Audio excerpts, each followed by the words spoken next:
अगर एनडीए बिहार में ये 4 शर्तें हमारी मानती है तो हम उनके साथ चुनाव लड़ेंगे। चिराग पासवान की तरफ से स्पष्ट कर दिया गया है कि बिहार में एनडीए के साथ चुनाव लड़ने के लिए एनडीए को ये 4 शर्तें माननी होगी।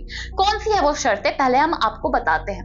बिहार में 243 सीटों पर मतदान होगा। चुनाव आयोग द्वारा तारीखों का भी ऐलान कर दिया गया है कि 2 चरणों में मतदान होगा, 6 नवंबर और 11 नवंबर, और 14 नवंबर को जो रिजल्ट है जारी कर दिया जाएगा। तो इसी बीच चिराग पासवान जो एनडीए का समर्थन करते हैं केंद्र सरकार में, अब वही केंद्र सरकार के समर्थक ही बने चिराग पासवान इस समय एनडीए के गले का फंदा बनकर खड़े हो गए। बिहार विधानसभा चुनाव में 40 सीटों से नीचे बात करने को तैयार नहीं है। धर्मेंद्र प्रधान जाते हैं मनाने, 40 मिनट तक 45 मिनट तक ये मीटिंग होती है, लेकिन साफ तौर पर अरुण भारती की तरफ से, चिराग पासवान की तरफ से कह दिया गया 40 से नीचे तो हम बात करेंगे ही नहीं।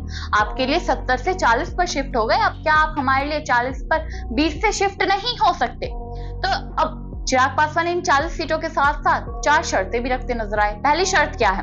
पहली शर्त उन्होंने लोकसभा चुनाव को लेकर की है कि 2024 लोकसभा चुनाव में जीती गई 5 सीटों के प्रदर्शन के आधार पर पार्टी को विधानसभा में सम्मानजनक सीटें दी जानी चाहिए। यानी कि 2024 लोकसभा चुनाव में जितनी सीटें जीती है उसके हिसाब से हमें सीटें मिलनी चाहिए, 40 सीटें मिलनी चाहिए। 5 सीटों पर एलजेपी लोकसभा में चुनाव लड़ी थी और 5 की 5 सीटों पर जीत हासिल की थी। तो इसी को लेकर चिराग पासवान की तरफ से पहली शर्त सामने रखी गई। दूसरी शर्त भी वो लोकसभा चुनाव को लेकर ही कहते नजर आए। कहते हैं कि एलजेपी की जीती हुई हर लोकसभा सीट के अंतर्गत कम से कम 2 विधानसभा सीटें पार्टी के खाते में आए। यानी जितनी सीटें लोकसभा में जीती गई है उसमें से 2-2 सीटें विधानसभा की उन्हीं सीटों की होनी चाहिए। यानी 5 लोकसभा सीटों पर वह जीत हासिल कर आए थे, तो 5 की 5 पर 2-2 हर पर्टिकुलर लोकसभा से आनी चाहिए। यानी 10 सीटें तो कंफर्म है ही है। अगर अब हम बात करें कि तीसरी शर्त क्या थी, तीसरी शर्त भी बड़ी सरल रखी उन्होंने, ज्यादा नहीं तामझाम छोड़ा, विधानसभा की याद दिला दी कि 2020 में जितना विधानसभा में हमारा वोट परसेंटेज रहा था उसी के आधार पर सीट बंटवारा होना चाहिए। यानी कि 137 सीटों पर वह चुनाव लड़े थे भले 2020 में, और जीत हासिल एक ही सीट पर हुई थी।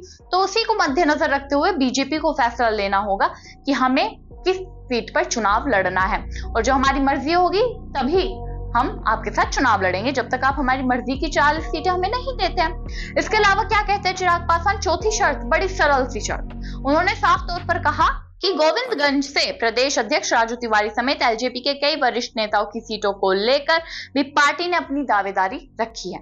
यानी कि जहां से हम चुनाव लड़ाना चाहते हैं अपने वरिष्ठ नेताओं को, वहां से हमें परमिशन मिलनी चाहिए। दोस्तों, ये पहली बार नहीं है कि चिराग पासवान ऐसी दावेदारी करते नजर आए। उनके जीजाजी अरुण भारती की तरफ से तो पिछले कुछ समय से ही कहा जा रहा था कि हमारा मुख्यमंत्री कैसा हो, चिराग पासवान जैसा हो। तो वहीं दूसरी तरफ जीतन राम मांझी भी पीछे नहीं, उन्होंने भी कविता के माध्यम से साफ तौर से कह दिया कि 15 सीटें तो हमें मिलनी ही चाहिए। तो इसी बीच अब चिराग पासवान की पार्टी की तरफ से जो धर्मेंद्र प्रधान मिलने भी जाते हैं, उनकी पार्टी की तरफ से स्पष्ट कर दिया गया है 40 से नीचे हम बात नहीं करेंगे, 40 सीटें दीजिए, आइए हम आपके साथ चुनाव लड़ेंगे। तो दोस्तों, आपको क्या लगता है कि बीजेपी क्या झुक जाएगी चिराग पासवान के सामने? कमेंट बॉक्स में जरूर बताइएगा। तब तक के लिए नमस्कार।